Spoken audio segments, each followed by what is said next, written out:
You don't like Henry Rollins? Go.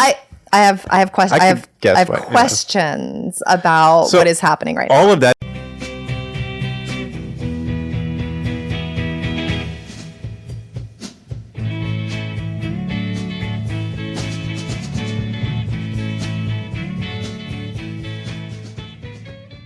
Welcome to Cult Favorite, the podcast that is not involved in any secret CIA projects that we know of. Like if we were. I'm Miranda Simmons. If we were, would we tell people? How would we even know eventually? Yeah. There were lots of people who were parts of these projects that apparently did not know about it or consent to being part of it. No. And I'm Mike Altman. I'm Mike Altman, and I consent to being a part of any CIA projects. Oh. Let the record reflect. I don't know that I don't know about that for me, but I do consent to the conversation that we were about to have, and I'm excited about it because we're finally talking about Charles Manson. Finally. Does it feel like a finally to you? I don't know. It seems like one of the... I feel like Manson, it's one of those things that like, I don't know a lot of like academics in religious studies who like do cult stuff or new religious movement stuff who like want to talk about Manson. So it's not something that... Is there an academic book on... I don't know. We set furiously to Googling. Yeah. Anyway, if any, I know there's a lot of academics listening. If you wrote a book about Charles Manson, leave a comment. We'll have a special episode and a rating. We'll interview you. Well, we're talking about Chaos, the Manson Murders, which is the newest. It's the most recent. Netflix. Brand new, yeah. This year. So what did you know before? I had a vague pop culture understanding of Charles Manson. I mean, just like, Charles Manson, the pictures, sure. The guy that you would, reference in middle school jokes. But I didn't know. He's like a greatest hits feature on he's like part of the cult discourse canon. Yeah. Right. And just sort of the general, like, evil people that get brought up about things, right? But then, like, also, the more I learned, about the murders and stuff, it was like, he's this sort of, like, this sounds weird to say or bad to say, but, like, it was two murders. There are people who've done way worse stuff who are way less infamous in our minds. So there's also something about him as, like, this enigma and all of this that always rolled interested up into it. In why we tell the stories we do. Yeah. So we're going to get into it. So I think that he was probably one of the first figures that was kind of baked into my own early understanding of something called a cult leader. So I definitely had that like broad storyline that you're talking about. But I remember having a lot of questions, and I continue to have so many questions. Did you associate him with like Satanism as a younger person, like as a kid when you heard about? I don't know that I don't know. It was hippie generation evil. Okay. I don't know that No, I don't think so. Because Satanism as a concept really solidified for me, like in the 80s, about the 80s. Yeah. You know what I mean? Yeah. With the Satanic Panic. But one of my questions about Charles Manson and the family was to do with the race war ideology that he spouted, which really doesn't get a lot of airtime in the discourse about him. I mean, it'll come up and then it'll just kind of like fade away. So we're really way more interested in Sharon Tate because she was a movie star and she was gorgeous and she was married to Roman Polanski. And, that could be the Roman Polanski, is it called Wanted and Desired or something? Like there's a documentary about Roman Polanski that arguably we could talk about, but that's one of those people that I know the name and know vaguely. And I don't know. Oh, really? Yeah. I know people like Roman Polanski. Like, Michael, did you not watch Rosemary's Baby? No. Did I watch Rosemary's Baby? No. Okay. We're gonna get distracted very quickly because I'm shocked and appalled right now. So we will talk about this later. But yet another example of Mike's sheltered childhood appalling Miranda. It's fine. Abigail Folger, we care about her because she was, the Folger coffee heiress. Coffee heiress. Jay Sebring, we know his name, maybe. I don't know. I mean, depending on like how far down the rabbit hole you get, because like he was the person who introduced like the posh man's coif to hairstyling culture. The posh man's quaff. Yeah, like he did like Frank Sinatra's hair and stuff. Oh, okay. Yeah. Okay. Anyway, he was born in Birmingham, by the way. So just your fun trivia fact for the day. Anyway, I'm eager to have a better conversation about Charles Manson, about the family. The documentary did? The documentary was very specific because it was based on a very specific book. Yeah. So we will anyway. But this is your pick, and so it's your go. This is my pick. See if you can you can have a shorter synopsis. Always trying to stay timely, so I'm like, this is. Did you set a timer for yourself? Oh no, I will set a timer. Because you set one for me last week, and it was embarrassing. If I can learn how to do it, I will put one on the screen. By the way, don't do that. We got the YouTube working. Yay! Everyone. Maybe yay. I don't know. You can find it. YouTube.com/cultfavorite-pod. To our credit or our detriment, now you can see us talking about these ideas in real time. It's going to be great. It is great. Help us. Just wait. Okay, so yeah, I did not stay to my 5 minutes last week. So I already started. Or whenever it was. Yeah, I'm sorry. When did we talk? How long has it been? I don't think we should identify it so people don't know. We are out of time and space. Yes, these are all recorded simultaneous, like one after the other. It could be like British baking show where, you know what I mean? Because they always have to wear the same clothes every time. It was the biggest mystery to me for so long until someone finally explained. Yeah, it's because that they can then like use like video clips to be. It's the same thing with like. It made so much sense once it was finally explained, but I did not. Yeah, that's why Drag Race confessionals always have the same outfit. Interesting. I didn't think about that either. Yeah. I'm learning so much. Yeah. So we can behind the curtain. People give us villain edits based on this. All right. Okay. 5 minutes. Go. Okay. So what gets covered? The question. This is a driven by a central question.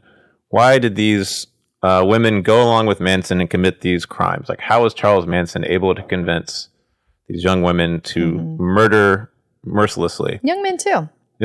But they really were interested in why the young women. They certainly the accepted narrative of the Manson family murders and a few possible alternative theories involving the CIA and FBI is understood by writer Tom O'Neill. So Tom O'Neill has a book came out in 2019 called Chaos, Charles Manson, the CIA, and the Secret History of the 60s. And this documentary is just called Chaos. The Manson Murders. Yeah, because that's too long. Some Netflix executive was like, no. But it is a direct...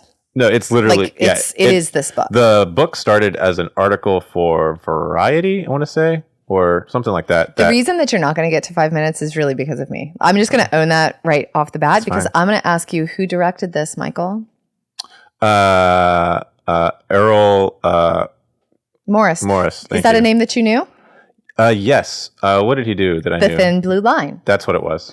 The Thin Blue Line is like a film that helped shape the documentary form as we know it. Yeah, this one is not that. It's really interesting. Anyway. Okay. So Errol Morris, though, is a person who is interested in asking questions about like the broader kind of situational framework that might inform a story that we tell. This one is very much an interview with Tom O'Neill and his version of this. Yeah. But Errol Morris plays an interesting part in it. Well, he does. And he's actually, I don't know that he's convinced by the end. We can circle back to that. We'll circle back to that.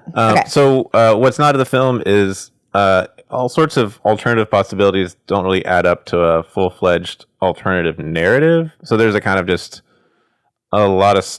And there's no larger... kind of context, if you don't know much about these murders or the Manson story, you probably, like for me who hadn't watched the Charles Manson documentary before ever any of them. No. Interesting. Yeah. There was a lot of like having to go Google and like I wanted that bigger context and stuff. So yeah, I actually spent a bunch of time this morning while I was answering emails listening to Charles Manson's songs that are on YouTube or on Spotify. Interesting. So okay, we have 6 chapters and it's divided up into 6 chapters. Yes. The first chapter is called Release, and right before they call the chapter 1, O'Neill sort of introduces the central question: why did these women do this? How did Manson get control of them? And we get a quick summary of the murders that involving the one with Sharon Tate, Roman Polanski, and 3 others. Well, it didn't involve Roman Polanski. He was Sharon out Tate, of the country. Yes, but that's right. Sorry. And then a night later at the La Bianca's house, a couple. And then O'Neill also introduced these government scientists who are studying mind control, specifically Jolly West, which is just a remarkable character. A scientist studying LSD in youth and had a lab hidden as a health clinic in Haight-Ashbury in the mid-'60s in San Francisco. The health clinic was legit, wasn't it? Like there was a health clinic, I think it was, but then Jolly West was kind of using that as his front or which whatever. also had a parole officer's office in it for some reason. Well, and I think, right, that the reason that this, at least my read, was that this chapter is called Release because Manson had just been released from prison. And he was released from prison. He went to Berkeley. Where did he go first? Berkeley first, one place, and then he went up to San Francisco, and they sort of transferred his case to a different parole officer up there. And we also get an introduction to the CIA program MKUltra, which was trying to make mind-controlled programmed assassins that would, there's all this Manchurian Candidate. Sure. Another movie I haven't seen. Wow. I feel like I saw, wasn't there a remake of it? I saw the remake. Yeah, sure. I think I saw the remake. But, yeah, okay. But they were, 20 years, $15 million testing LSD. Literally 20 years, like 53 to 73. Yeah. This is a long program. Had their records destroyed in 1973. Jolly worked for this program, and the only connection, I kept waiting for more, that they could get between Jolly and Manson was that Manson's parole officer was in the same office as Jolly's clinic. So that's sort of the setup, and we get the story of. Oh, 5 minutes is up. You've only made it through chapter 1. Yep. Okay, I'll stop interrupting. No, you're fine. It's good. Good. Go. Manson was chapter 2 is music. This was one of the most interesting parts to me was Manson wanting to make it as a musician, being not bad, honestly, as a musician. Sure. Michael Allman did not say Charles Manson not bad, honestly. Splice that one and. Ended up with Dennis Wilson of the Beach Boys, met Terry Melcher, a producer, wanted Melcher to sign him. Yep. And part of this is going to lead to why the murders happened. The house with Sharon Tate was because that, we'll find out later, that used to be where Melcher lived. Right. Wilson stealing a Manson song that the Beach Boys recorded for $300. Well, not stole. They gave him $300, but not published, no licenses, et cetera, et cetera. No credit. Melcher didn't sign him. And then we get Bobby Beausoleil. It's a great name. We get him introduced as someone who was trying to help with Manson produced demos and things. He was Dennis Wilson's friend. He was the one who introduced Dennis Wilson to the family. And Bobby also gets involved with a drug deal with bikers that goes sideways. The bikers, I found out later, were there.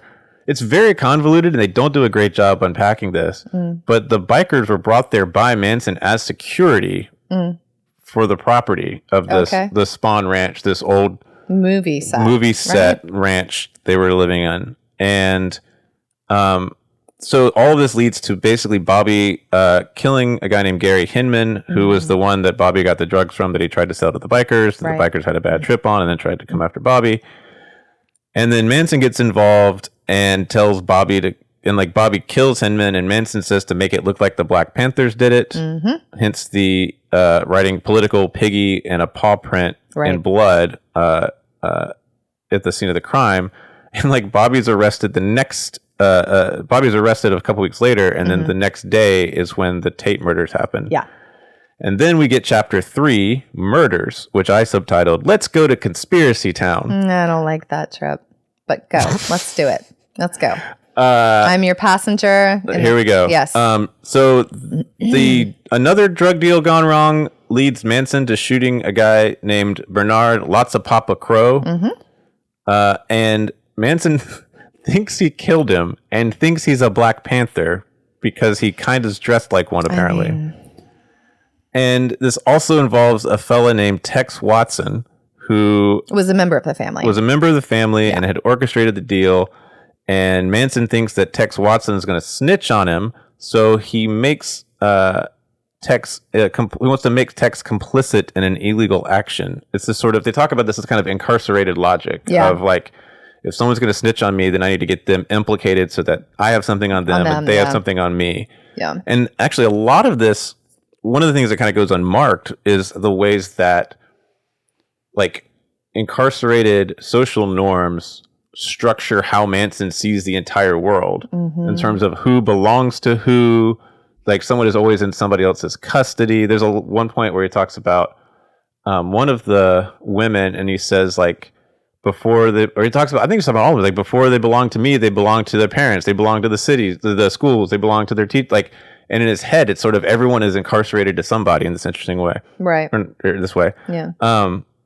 Anyways, so the Stephen K, the prosecutor, then one of the prosecutors, then gives this lengthy sort of beat by beat account of the Sharon Tate and LaBianca murders. O'Neill comes in to connect Jolly West. This is where we start to get to Conspiracy Town. The scientist to Jack Ruby, the man who killed Lee Harvey Oswald, who was, of course, the assassin of John F. Kennedy. Because you can't have a trip to Conspiracy Town without an appearance of John F. Kennedy's assassination. Who West claimed... So West was the psychologist who saw Ruby... Ruby never testified in his own trial, but was going to testify before the Warren Commission. West was the doctor sent in to evaluate him the day before, and came out and said that he had gone insane and could not testify, and he never did testify before the Warren Commission. Somehow that day. Yeah. Yeah. To which O'Neill thinks that one of the things that West was trying to discover in his research was how to induce insanity in people. And so points to this as a possibility. Then we get to chapter 4, Capture, and this is about the arrests. And this is where we get a little more of O'Neill's conspiracy theory.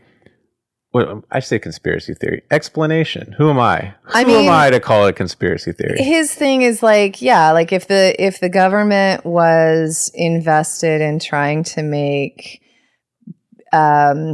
these experiments wherein people were manipulated into thinking, remembering, doing all sorts of things that are not already part of their gray matter, and that Manson is utilizing some of the same techniques and some of perhaps the same drugs, and perhaps came into contact with one of the people in charge of one of those missions, well, then it stands to reason that Manson, like this is one explanation. It's an explanation. So, right. So he starts with Susan Atkins, one of the women involved in the family who's involved in the murders, who was arrested, and blabs the whole story of the murders to her cellmates, who O'Neill claims were plants. I found this part of the discussion very frustrating, but we can get to that later. Okay.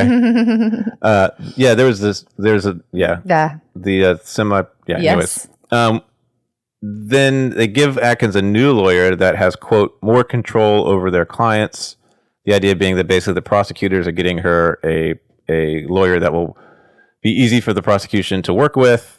And as O'Neill says, the whole story is very managed as it goes to the media. Right. We then get a kind of side quest to talk about COINTELPRO, the 1967 FBI operation, and Chaos, the 1967 CIA operation, that were both meant to kind of infiltrate left-wing groups, especially the Black Panthers. And Beausoleil says that it's really just simple that Charlie wanted to kill Mitchell but didn't know he'd moved. And so there's a way that Beausoleil is often the... Terry Melcher, the producer. The producer. Okay. But Beausoleil often offers... Because they have Morris interviewed him over the phone, and he kind of just comes in to sort of push back on O'Neill. And so he says, like, he wanted to kill Mitchell, and then he wasn't there, and he got the wrong one. All right. Chapter 5 is about the trial. And the women, they talk about the women sort of mimicking and following Manson. Manson sort of, quote unquote, mesmerized the girls with isolation and LSD. With a lot on Manson's charisma, the way he relied on the Beatles' White Album and his interpretation of Revelation 9. The prosecutor says that, it gives us the race war theory, which Vincent Buglione, who wrote the book Helter Skelter that popularized the accepted narrative that includes this race war theory. I mean, he says it coming out of the courtroom at the end of the case. Yes. He is sort of brought into the story now. O'Neill says that the girls might have believed Helter Skelter, but not Manson. Beausoleil says that Bugliosi knew that it wasn't about race war, but that he wanted to sell books, and talks about how Bugliosi had a note taker who was already working on the book during the trial in the courtroom. I thought that was O'Neill. Maybe it doesn't matter. But yeah, O'Neill doesn't really buy that as a theory either. That the race war that Charlie Manson talked about to his followers was not really the centerpiece of a story to tell about Charles Manson. Right. That maybe that was part of his rhetoric, but that was not part of his motivation, nor was it part of his tactics. It's a whole thing about what did Manson really believe that's sort of up in the air. 42 and a half hours of deliberation, and they're all found guilty in all counts. Then we get to chapter 6, mind control, conspiracy town, population, Tom O'Neill. So the question of the whole set, into the film here is how did Manson learn to brainwash people? Sure. And O'Neill says that he was being used by the state, talks about his fascination with Scientology, that he used, and so O'Neill's argument is that he used LSD to make sort of lasting personality changes in the women in the family that he says sort of lasted even after, that they had, many of them, the ones who went to prison, it was after they were in prison for a number of years that they started, and talks about them being deprogrammed. Yeah. He points to a report he got his hands on from Jolly West that says that he was successfully able to place false memories in people without them being aware of it, allegedly. And then the thing ends with, the Bobby Beausoleil kind of gets the last word, and he's like, no one understands, as he says, how not a mastermind Charlie was, how much he was just making it up and flubbing things as he goes, and that they want it to be more complicated than it is. That's kind of where it leaves us. Well, with even Morris pushing back on O'Neill by the end. Yes. But there isn't, but it doesn't get picked up and taken somewhere. It is really just this kind of, Morris presents this documentary as an explication of O'Neill's theory, the evidence that he has to support it, but he doesn't want to go, O'Neill doesn't want to go to the place where he says categorically, this is what happened. Right. Because when he says well, so do you think that this was orchestrated? He's like, I wouldn't say that, because that suggests that the government planned it and did this kind of had a strategic thing. But so we get that implicitly as the narrative that gets the most time and space. Beausoleil at the end, I'm glad that you ended there, because that is very much the first thing that I want to talk about, because I think that he is absolutely right. Here was his full quote, the Bobby Beausoleil. The problem with this story in particular is that people are very fond of their fantasy. They don't want to hear how mundane this story is, how not a mastermind Charlie actually was. In his paranoid delusions and his miscalculations, it was just blunder after blunder after blunder. And then this is when Morris, offers people want their conspiracy theories or whatever. And he's like, yeah, they do. They want it to be more complicated than it is. And it's so hard to disabuse people from those fantasies. And I think he's right about that. Yeah.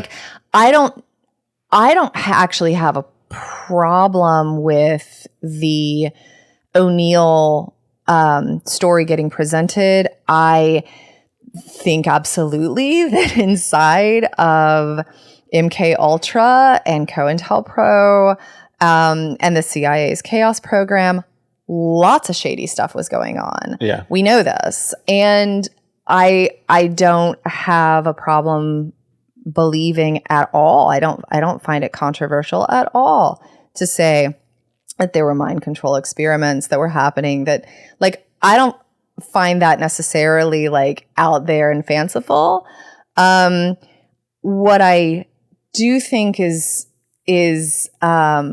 implicitly part of that idea, though, or what comes in tow or like in the back door or something, is that, again, you know, it keeps us, like with so many of the stories that we tell about, you know, quote unquote cult leaders and cult groups, is that we don't spend a lot of time thinking about the exceptionalism narratives that we perpetuate by virtue of the stories that we tell. Right. So, you know, I think that I think what's scary about someone like Charles Manson is that he's a regular dude. Like, yeah.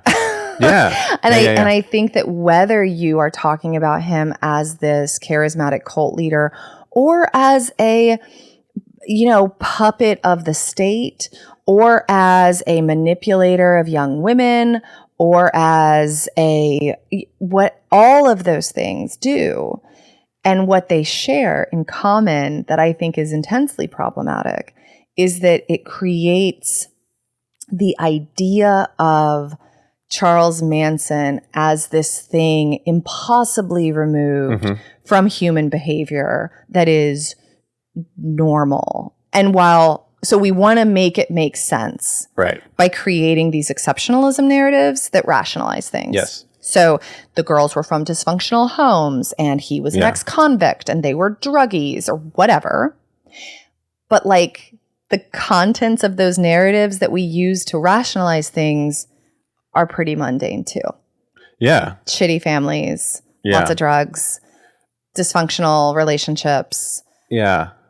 Like, well, and there's like two things that I think that raises, like, so one is thinking about Manson in comparison to Kai, the hatchet wielding hitchhiker, in the fact that there are these interesting kind of inverses where, like, Manson wants to be a musician, he wants to be famous. He's, you know, like I don't know when the cover was designed and made, but the fact that the Lies album, that Beausoleil helped him make, looks like Life magazine. It's like a Life magazine cover of him. I think that sums up a lot. And then, whereas Kai, also a drifter, also have his you know, these moments, like, is not wanting to be like, no, I don't want to be, like, I don't know, you know. And so this, like, but from another level, this is what we've come back to again and again, like, there's no no one says that Manson is an example, or the family is an example of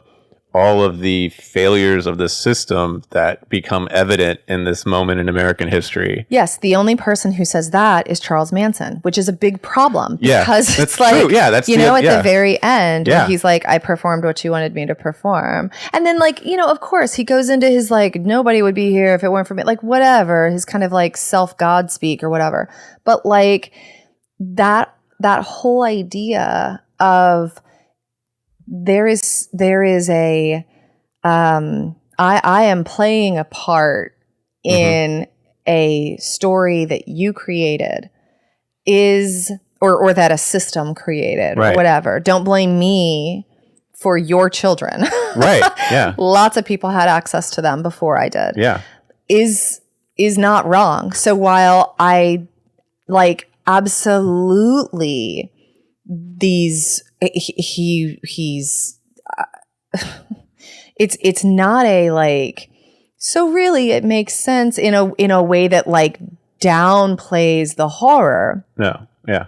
At all for a single second.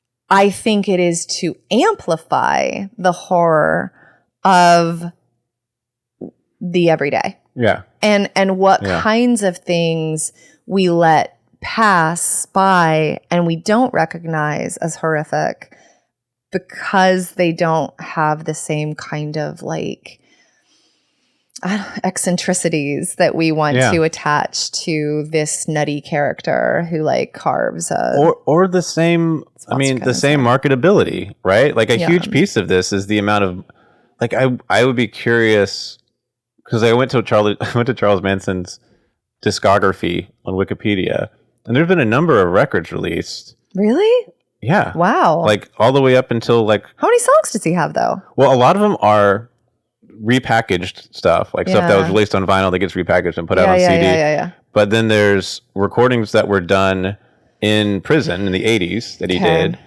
There's a recording that Henry Rollins of Black Flag did with him.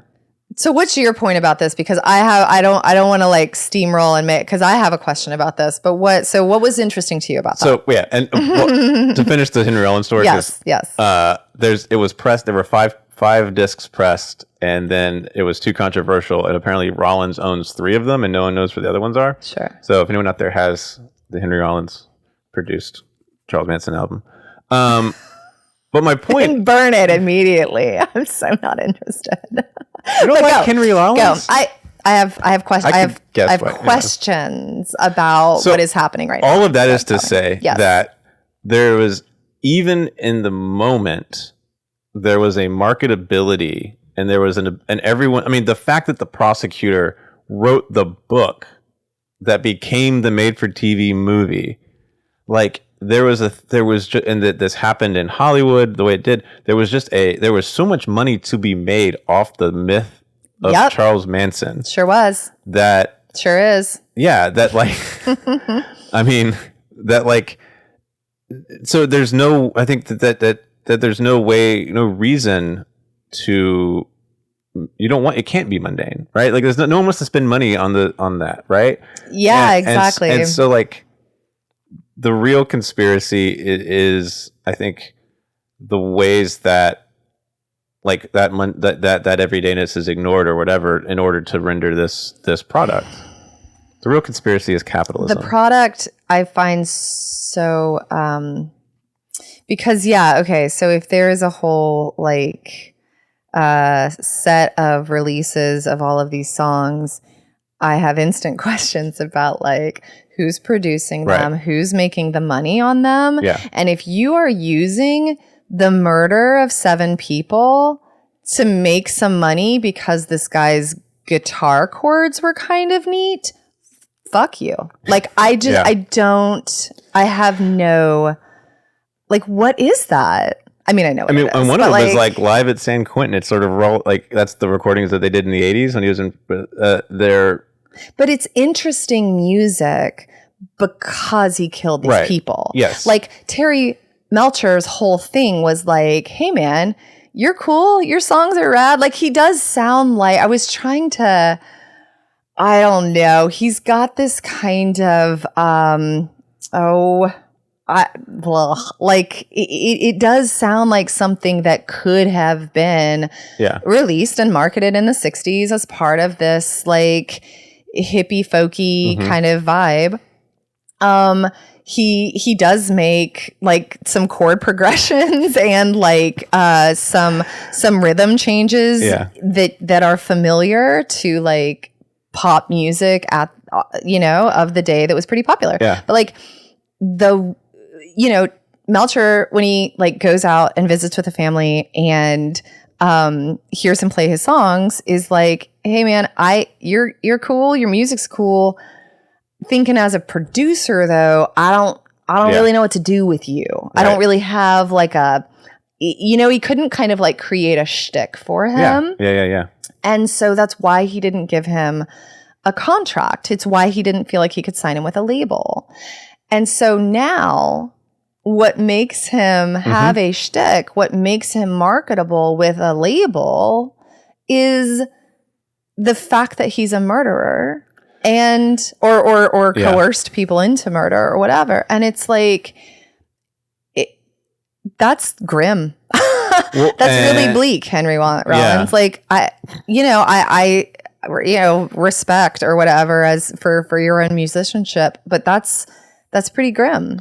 There's also another timeline where, because he did write at least one I guess it wasn't a hit song, but one song that was good enough to get covered by the Beatles. The Beach Boys. Or Beach Boys. Yeah. But like, the Beatles were very important to him as a formative. Yes. But there's a world wherein he actually gets that song published and has rights to it, and it's getting royalties. Sure. That could have been a break. It could have been. Right? Yeah. That's a whole, and I don't know. That just, to me, it's just like, that's like a whole nother trajectory that could have changed a lot of things. I don't know. Sure. No, sure. I guess that's what's, for someone who doesn't know much about Manson outside of this documentary and what I'm glad you don't. That's really interesting. And it's surprising to me. It raises a lot of questions about like, well, it just picks up with him getting out of jail. Yeah. And it's just like, well, I have so many questions. Oh, I mean, go down the rabbit hole, my friend. Like the influence of Scientology on him. Yeah. I mean, he read the How to Win Friends and Influence People book. That was a big deal. So there are all sorts of like, little prelude moments that people will pick up on and kind of, pull on this thread or that thread as like, this helps explain or that helps explain. And maybe it all does help explain. Again, I don't. That's the other thing. The other thing about the music that came. Like, so the documentary says at the beginning, like, it features the music of Charles Manson, and so throughout the documentary, the music is in the background. They always have this, like, they have this shot of a record player, and I was trying to see, like, because they have a record player with with an album on it, and it's got this particular picture of his face that does not look like what you would put on an album that was pressed in 1960 something or 70 something. So I don't know how much that was like a worked album, but like, there's this idea that the art of that somehow the music or the thing Manson says on the recordings is like a window into him or what happened, and so there's this really interesting like connection assumed between sort of the art and the artist, if you want to call Manson that, and then his violence and his psychology that is never really. It's just kind of like gestured towards, or it's kind of like put in front of you as a sort of knot of things to think about. And they never take the time to like ask anybody like, well, how do we make, like, there's no engagement with it within the larger frame of the story. It's just this sort of like half psychoanalyzed example of stuff. And I don't know. The songs become almost a cipher for whatever story you want to tell. Just like Manson himself becomes a cipher for whatever story you want to tell. And in the process, whatever story you tell ends up, I think, becoming a story of rationalization by way of exceptionalism. Right.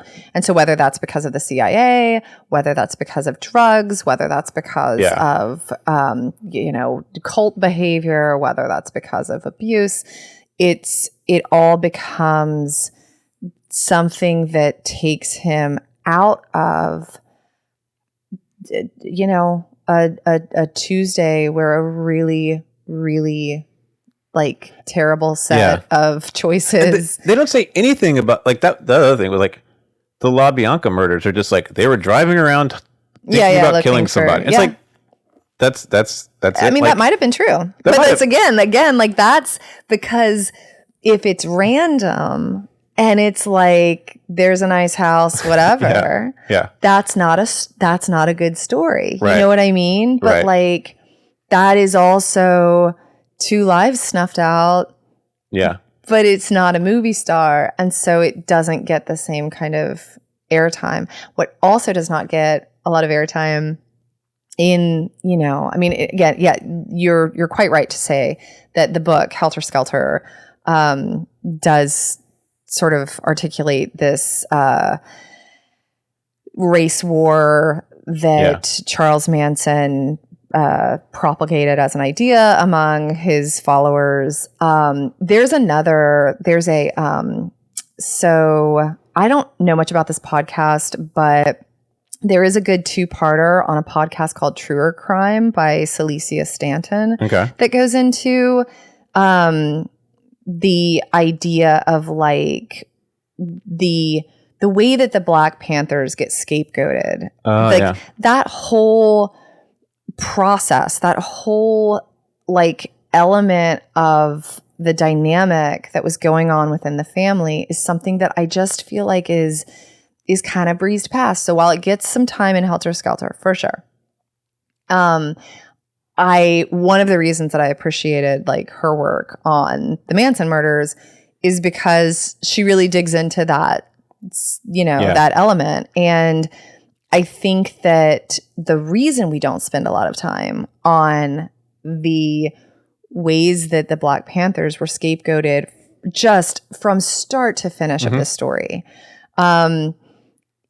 is reflective of the predominantly, perhaps exclusively, at least in this documentary, white storytellers of this narrative. Yeah. Like it's reflective of a white storytelling like bundle of stereotypes regarding criminality in the US, regarding like relationships to the government, like and I think that that's why it doesn't get a lot of time, and I think that it deserves a lot more time. Yeah, especially in contrast to which, less than a decade later, Jonestown and the Jonestown doc we watched, where you had a number, because there were so many Black people involved in the People's Temple, and you had a number of interviews and heard from people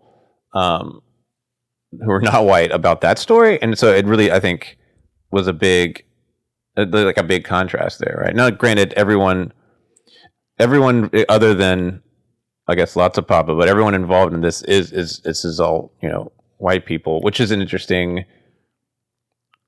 which raises a whole lot of other interesting questions about how we tell the story and what's going on, like you're talking about. Totally. But, yeah. I mean, yeah. No, go ahead. Well, Fred Hampton was killed that December.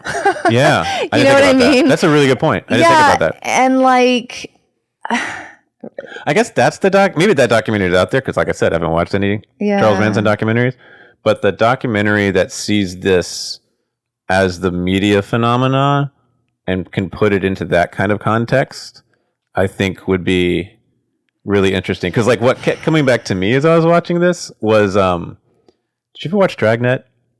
Sure. The original Dragnet? Yeah. Did you ever watch the Blue Boy episode? No. Okay. It's just...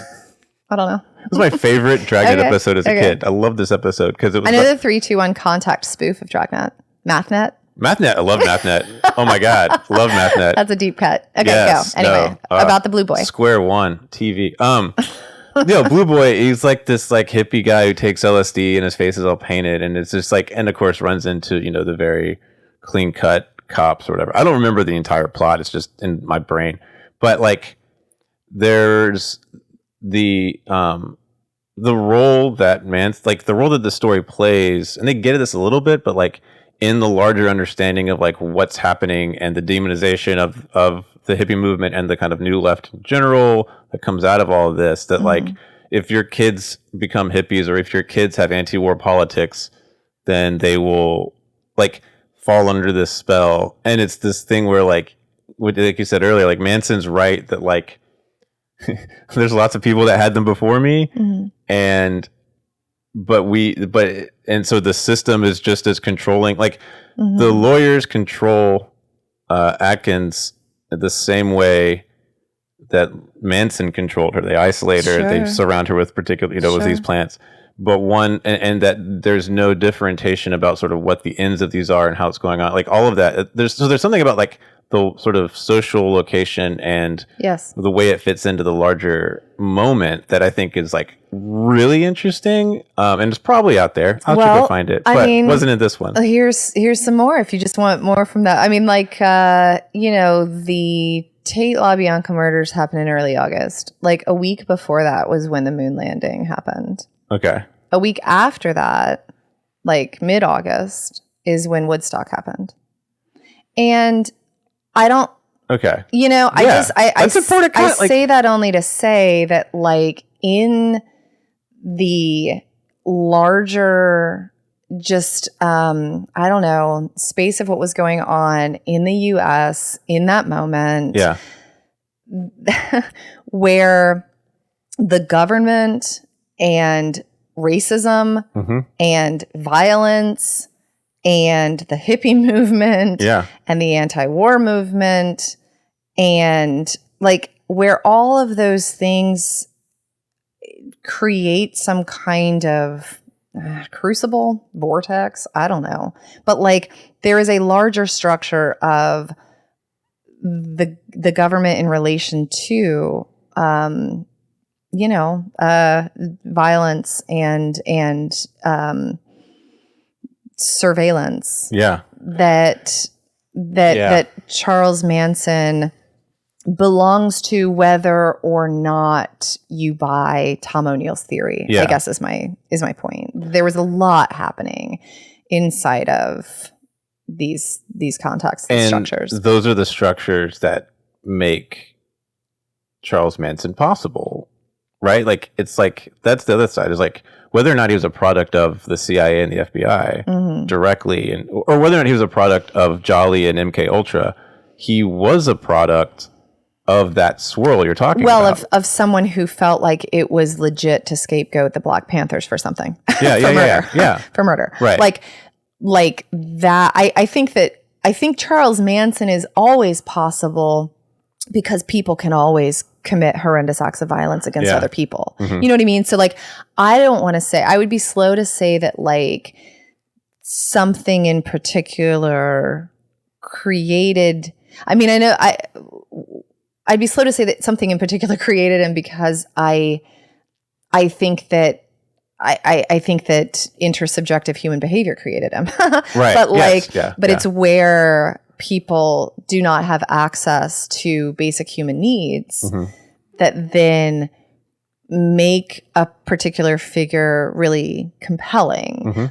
The point about Jim Jones, if I do not have access to affordable housing or, food stability, or like absolutely someone who can offer me food and shelter and healthcare is going to be someone I want to hang out with. And I think that Charles Manson very much offered a space where people felt like they were plugging into something that, their parents couldn't understand. And many of them had been kicked out by their parents and had so it's not to say though, but then I think that the tricky bit becomes like where you presented with that data, and then a person would then like want to say, well, it's because of the dysfunctions of the American family. Right. Like, it's like,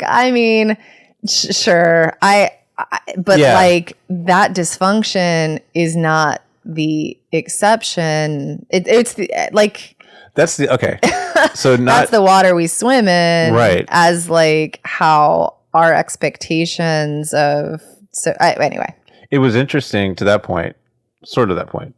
It was interesting watching this documentary in our current moment, and then hearing you just now sort of create that timeline of that sort of contextual timeline of like space travel, these sort of seemingly random, horrendous murders, and everything that Manson and the family, the anti-war movement, Woodstock is Woodstock, all literally that, right? like a week later. Like it makes me feel better in a weird way because it's like, oh, like the shitstorm's normal. The moments that it doesn't feel like a shitstorm are the islands, right? Like, or it's the exception that proves the rule or something. And I don't know that that's good. I'm glad that I don't know how I feel about it. I don't know that I find it heartening, but I do think that like it is heartening to put human behavior into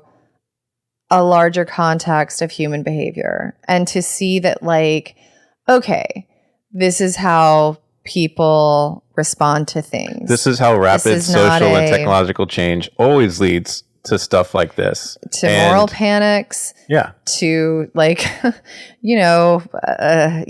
And so, and so, to lots of things. I find that reassuring. Okay. I don't know. Good. Like, no, yeah. I mean, like, I do think that it is, I think it is reassuring to remember and to remind ourselves and each other that if we think that we are living in, if we think that anything is new, it's because that you've never had to be exposed. You've never felt precarious enough. Yeah. You've never felt under threat. Yes. And if you think that the way that, if you think that harm is something unusual, then it should be unusual.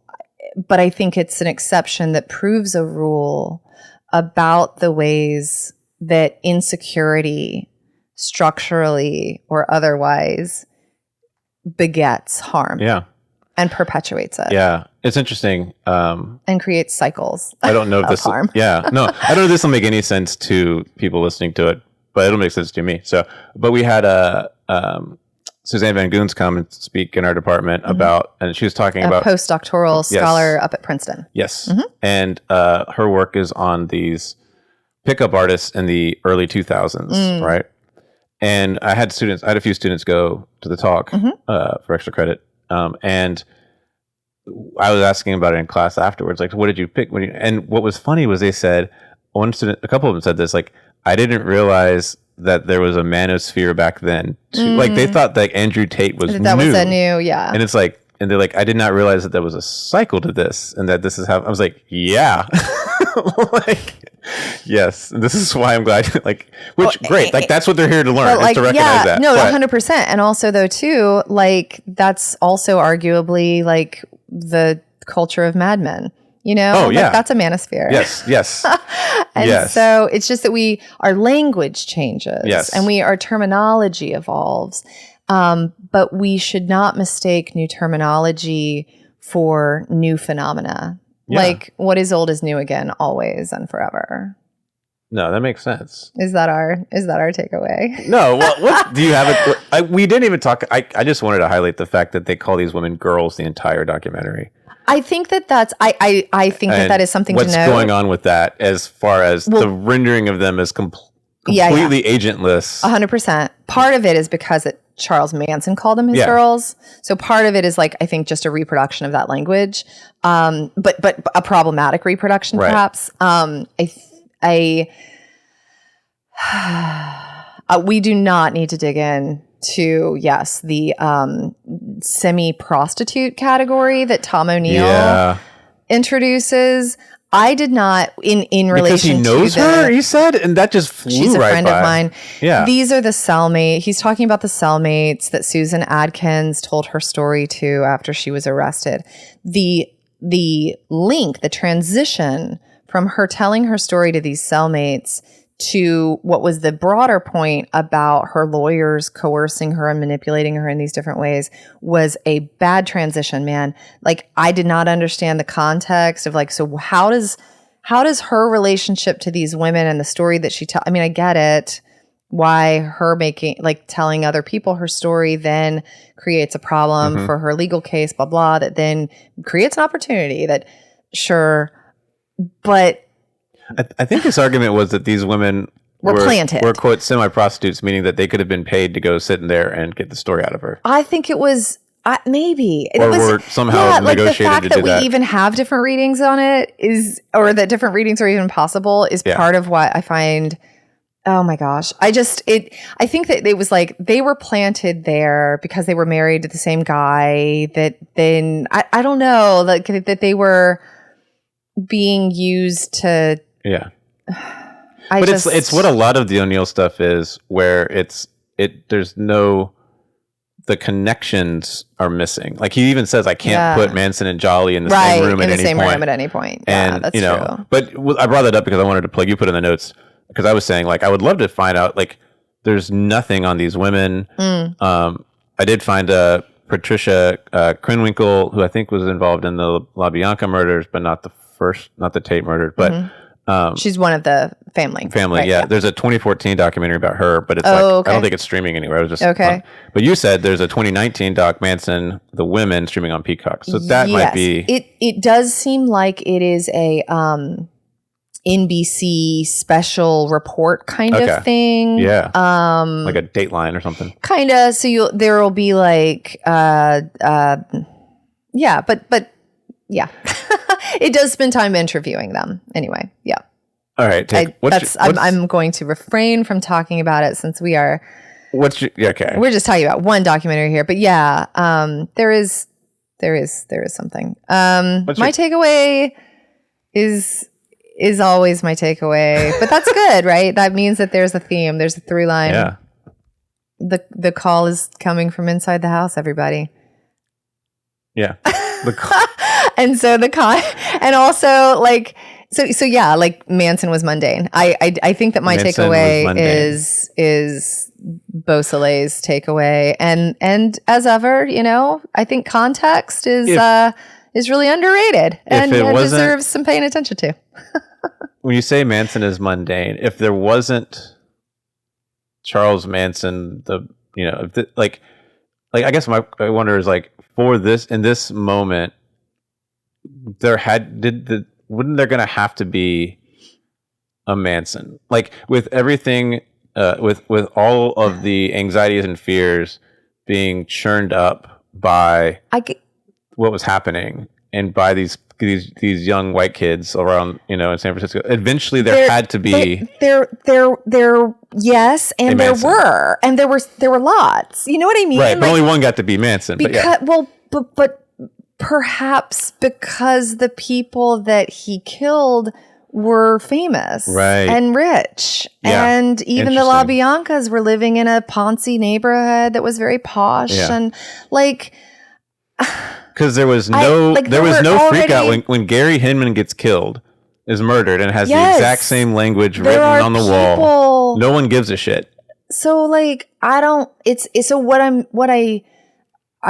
to make very clear that when I say Manson is mundane, that is not to say that he's not a horrendous example of the worst that human beings have on offer in relation to how they can inform other people and how we connect with other people. Like it's not to say that it's not, I don't want to take anything away from the thing itself. It is to say that thing itself, that horrendous, like the worst that we have on offer as humans, is on display pretty frequently, I think. And that it's just the ones that make news, the ones that become ciphers, like you were saying, for these bigger moments of our cultural consciousness. Right. That cultural consciousness, I think, gets organized around what we find compelling, what we find charismatic, and then we punish and like lambast the people who found him compelling in the first place, as if they were these hippie rubes who were just drugged into manipulation. Where it's like, I mean, we're telling a story about him because we find him charismatic. I keep thinking, I do keep thinking about the hitchhiking Kai, because if Kai's video doesn't go viral, but he still kills the man, and we would never have heard. Well, and we didn't really hear about, like, I don't know that a lot of people know that he's in prison. No, I didn't know about to the documentary. I didn't know about to the documentary to that point, right? So because we stopped following him as soon as he stopped following our script. Right. For fame and money and fortune. Which, to go back, is what Manson says. I followed the script that you were, y'all wanted me to do this. And also, like, I was also thinking about this, like, how many, there's all of these prison interviews that he does with various news sources. He also knew the script and knew how to play it in order to remain, in a weird way, relevant, in a way that, like, no one's interviewing. Like, there are multiple people who have had high profile cases and gone to jail, but we don't ever hear from them again. Like, I mean, or if the murders are happening, again, to people who are not white and rich. Yes. Like, yes. But I'm saying once he got that foothold into the media, he actually did things to continue to play that script. He didn't have to. I mean, he could have not, right? Like, but people are still releasing the music as a result. So good for him.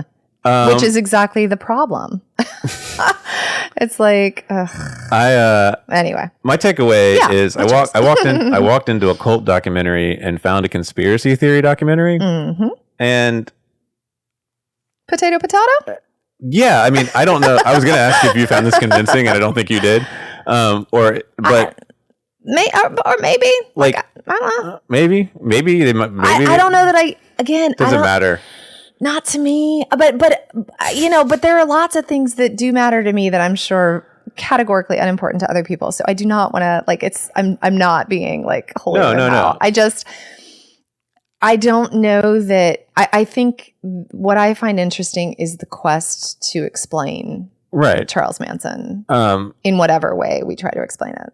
But it also makes sense to me because I think cults and conspiracy theories, the things we label cults and conspiracy theories are, I think, related in a lot of ways, both in terms of like the way we use that term to, put something off, it's wrong belief or wrong religion or bad whatever. Mm-hmm. But also the way that even for the people inside these groups or inside these ways, these ideas, they're both often predicated on this idea of like, we get it and no one else does. Yeah. Like, we've got the real secrets. Yep. I've got it all figured out and you don't. And, I think of like QAnon as the kind of like contemporary example of where these things kind of run right into each other, of sort of conspiracy theory and cult. Mm-hmm. But this is also this is how we sell like self-help books too. You want to know the secret that nobody wants you to know about how to be a millionaire or whatever. Like as if that is as if the thing that it's how books are sold. No, so it's conspiracy theory, but it's also like, here's the secret. Like the book literally called The Secret. The Secret, which is about an ages-long conspiracy theory. Ew. Yeah. Anyway. So, what's your cult favorite? Okay, my cult favorite. I had a couple in my head a little while ago as you were talking that you made me think of, actually, but now I've forgotten them. So I'm just going to revert to maybe while you give yours, I'll think of another. But I have really been enjoying the Residents. Okay. Has that come up in your like queue or whatever? It's a show on Netflix. Our queues are very different, Miranda. Okay. Well, no, it hasn't come up. Maybe it's the amazing Uzo Aduba. Okay. I think she's just tremendous, and it's like but Giancarlo Esposito is in it too. Like, I don't know. But also Kylie Minogue makes a very important cameo, and it's a lot of fun. It's a murder mystery whodunit in the White House residence. Oh, right. But it's not because then I would just find it way too exhausting. It's not like some political proxy thing, right? Where like either this is the second time you've told me this, or you're the second person to tell me this. I don't know. There are a lot. She's a bird watcher who is also the like best detective in the world, and she comes to solve the murder of a White House usher. Ooh. So it's funny, but there's also enough like whodunit intrigue to kind of it's really well done. And it is the murder mystery that I did not know that I needed in my life, and so I've been enjoying that. Love a good murder mystery. I do too. I mean, I very much came of age with Clue, the movie. Mm-hmm. Yeah. Which I only learned recently, like, did very badly, like, when it was released as a movie in theaters. Yes. That's a movie you should only watch it on cable at 2 p.m. on a Saturday. Like, speaking of, I think you can watch it literally anytime. Well, like, it's in that genre of, like, a movie I saw on Comedy Central one day. Yeah. Speaking of, like, that is a classic example of what we tend to mean by cult favorite. So, I'm a sucker for murder mysteries too. Yeah. I like Columbo. No, I grew Columbo. I grew up on the Sherlock Holmes PBS. Oh yeah. The mystery. Love that. The opening cartoon to mystery I thought was the coolest thing. Well, Anyway, so that's I recommend. Give it a watch. Mine is because I've been watching a lot of TV lately. But CSAs, community sponsored agriculture, always important to give a shout out to. I think that CSAs are they're great. There's lots of economic and environmental reasons, et cetera, et cetera. But I also just like the challenge. So like we're on yesterday was we got our second CSA of the spring.